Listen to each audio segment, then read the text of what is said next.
Internet berperan besar dalam kehidupan manusia secara menyeluruh.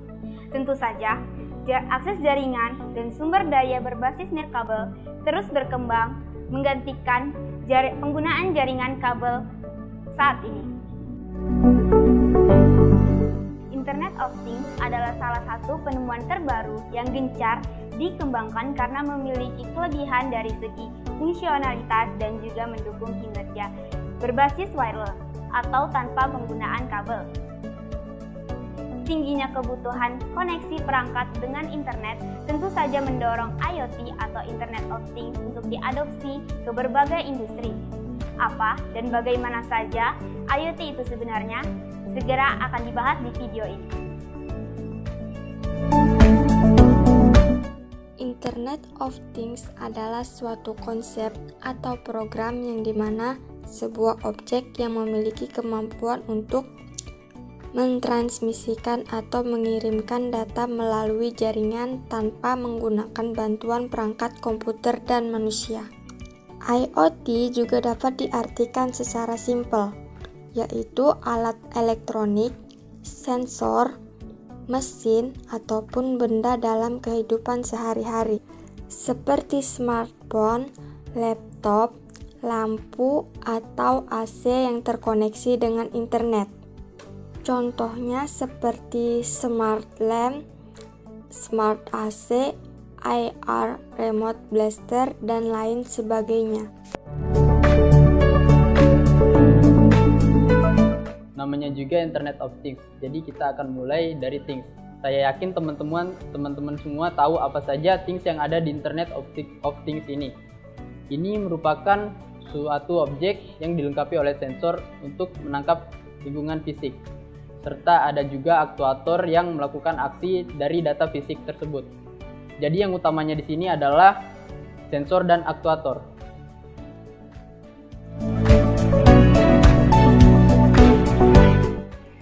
Secara detail, pengertian mengenai sensor ini adalah sebuah device yang mengkonversi parameter fisik menjadi sinyal elektronik. Contohnya seperti sensor suhu, sensor pH, dan mungkin saja ada sensor bau.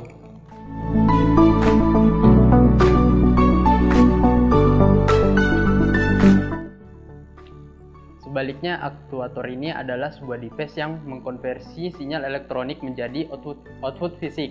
Contohnya LED untuk menyalakan lampu, motor controller untuk menggerakkan sesuatu, dan water system untuk menyiram tanaman.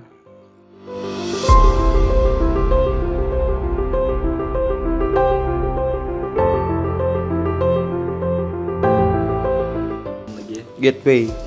Jadi data yang berasal dari sender tadi nantinya akan dikirim ke internet atau biasa kita sebut call. Gateway ini adalah perantaranya. Gateway ini nantinya akan menyediakan konektivitas di antara thing dan internet itu sendiri. Jadi kalau digambarkan akan seperti ini. Nah, gateway ini selain menyediakan konektivitas, dia akan juga melakukan namanya pre-processing atau pemrosesan awal. Prosesan sebelum dikirim ke call. Nah, contoh prosesan ini ada beragam contoh. Paling dasar adalah filtering untuk mengambil data-data yang dirasa penting saja, serta atau mungkin ada aggregation untuk menggabungkan data menjadi rata-rata, menjadi maksimum, minimum, dan lain-lain, yang mungkin itu akan diagregisasikan dalam rentang waktu tertentu.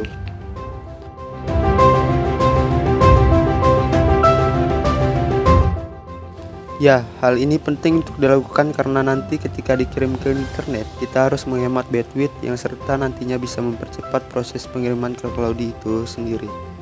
Gateway ini juga merupakan jembatan antara kontrol dan akuator.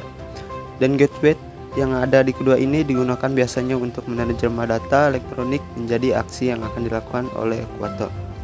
Kemudian kita akan bergeser sedikit ke call gateway. Gateway berperan dalam kompresi data. Selain kompresi data, dia juga berperan sebagai lapisan security atau keamanan, serta pemindahan data secara cepat dan rendah daya. Ya, ini penting dalam IoT dengan pemilihan teknologi transmisi serta protokol yang tepat. Contoh teknologi transmisi adalah Wi-Fi, ada Narrowband, ada jaringan GSM, dan lain sebagainya. protokolnya biasanya kita menggunakan protokol MQTT, HTTP, dan lain sebagainya. Protokol ini tidak akan saya bahas secara detail di video ini. Baik, kemudian kita akan bergeser kembali ke streaming di data processor.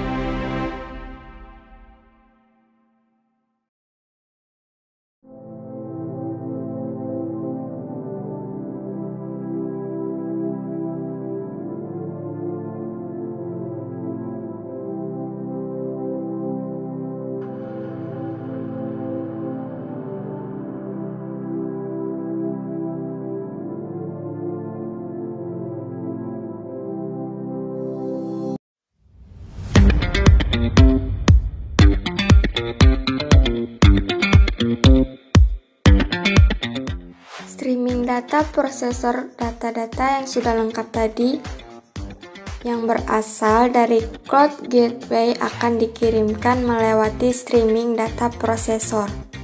Pengiriman data ke prosesor akan memastikan transisi dari input data ke database berjalan dengan baik. Contoh teknologi dalam streaming data ini seperti teman-teman lihat dalam slide ada Flom atau Apache Kafka. Kita akan bergeser lagi ke Big Data Warehouse, dan data yang berasal dari data lake tadi akan diubah serta disiapkan dalam bentuk yang lebih terstruktur, serta hanya diambil yang akan berguna untuk analisa selanjutnya. Teknik yang biasa digunakan dalam Big Data Warehouse ini adalah MapReduce.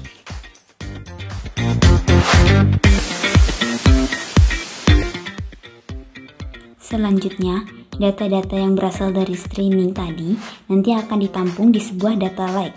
Data lake ini merupakan penampungan raw data atau data yang asli bentuknya yang itu bersumber dari berbagai device IoT.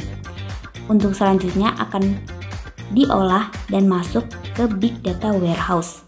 Dan data pada data lake ini biasanya disimpan dalam bentuk yang tidak terstruktur atau biasa disebut dengan unstructured data seperti raw text, image, dan lain sebagainya. Terkadang juga dia disimpan dalam bentuk yang semi terstruktur.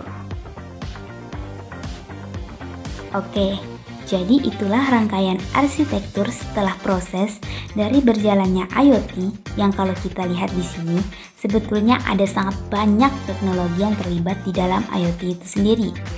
Mulai dari elektronika, mekanika, instrumentasi, dan pemrograman. Pada pembelajaran mesin jaringan komputer, basis data sederhana ataupun big data yang ada juga proses untuk keamanan security software development atau domain-domain expert yang sesuai dari bidang IoT. Misalkan bidang pertanian berarti kita harus ada ahli dalam bidang pertanian. Bidang kesehatan berarti kita harus ada ahli dari bidang kedokteran ataupun farmasi, dan lain sebagainya. Dan bidang-bidang yang tidak bisa saya sebutkan satu persatu.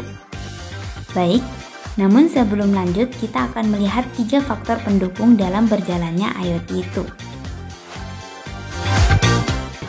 Agar things tadi yang kita punya dapat berjalan dengan lancar, kita tak bisa hanya memasang dan menginstalnya lalu ditinggal. Kamu harus tahu ada beberapa proses yang harus kita lakukan terhadap device-nya.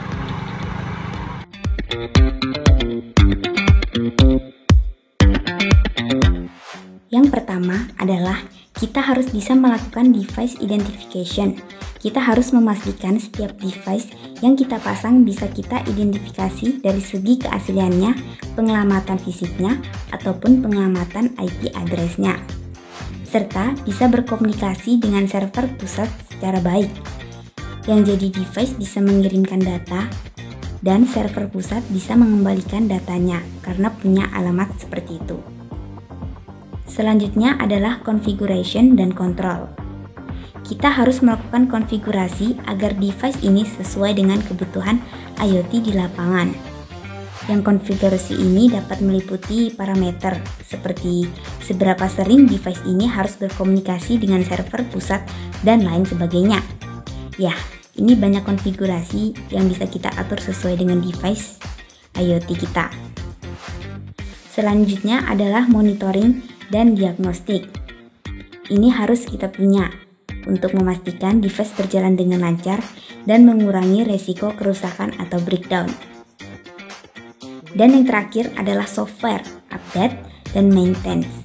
Yang terakhir ini biasanya kita gunakan untuk memperbarui fungsionalitas. Ada update, kita betulkan, ada bug yang ada sebelumnya. Misalnya kita bisa juga menutup celah keamanan yang mungkin saja baru ditemukan.